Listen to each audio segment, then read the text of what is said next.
بسم الله الرحمن الرحیم. ګرانو ملګرو ښه راغلاست. نن خپل درس د دویم لیکچر د سی پلس پلس نه ادامه ورکوو.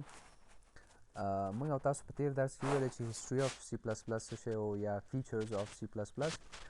نو ګرانو ملګرو اوس راځو موږ او تاسو په دې باندې بحث کوو چې نور څه خبرې دي موږ او تاسو سره په سی پلس پلس.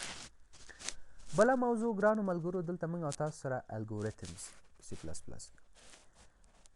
الګورتم څه ته وایي او د څه شي دپاره استفاده کیږي، نو دا به موږ او تاسو دلته بحث ورباندې کوو. خو مخکې له دې نه چې په دې باندې بحث وکړو موږ او تاسو باید پروګرام او پروګرامر وپېژنو. Program is a set of instructions tells computer what to do is called a program.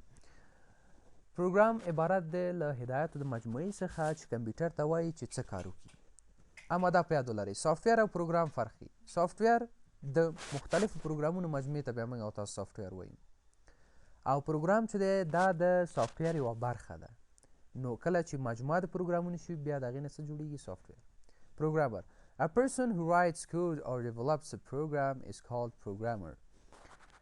هر هغه څوک چې کوډ لیکي یا پروګرام ته وسط ورکوي، ډیولپ ورکوي، پروګرام جوړوي، هغې ته موږ او تاسو پروګرامر وایو. الگورتم میایم دوستان از برای الگورتم بحث میکنیم. It's a step-by-step procedure for solving problems and breaking problems into pieces. الگورتم یعنی یک شیوه، یک طریقه step by step، یعنی مرحله به مرحله به خاطر حل کردن مشکلات و یا تقسیم نمودن مشکلات به اجزا یا توته های کوچک. پس این معنا را میده زمانی که ما یک پروگرام کمپلکس داشته باشیم به خاطر ازی انجینرها معمولا خانه که جور میکنن پیش از او باید نقشه از او خانه را چی کنن؟ دیزاین کنن.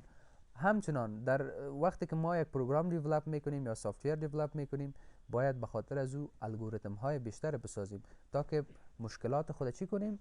حل بسازیم توسط الگوریتم. Properties of algorithm. مشخصات الگوریتم. The given problem should be broken into simple and meaningful steps. مشکلات که بر ما داده میشه او را باید ما به شکل ساده و معنا، یعنی معنا چی کنیم؟ تبدیل بسازیم. The steps should be numbered sequentially. او هر هغه step چې موږ او تاسو په الګوریتم کې مخته ځو هغه باید شمارهوار وي او سلسله وار وي. The steps should be descriptive and written in simple English. و این مشخصات که ما نوشته میکنیم باید در انگلیسی ساده چی شود؟ نوشته شود. بسیار به زبان ساده و آسان باید نوشته شود. میایم تا که خوبتر بفهمیم یک مثال از الگوریتم در اینجا چی میکنیم؟ میبینیم. The following algorithm inputs two numbers, calculates sum and then displays the result on screen.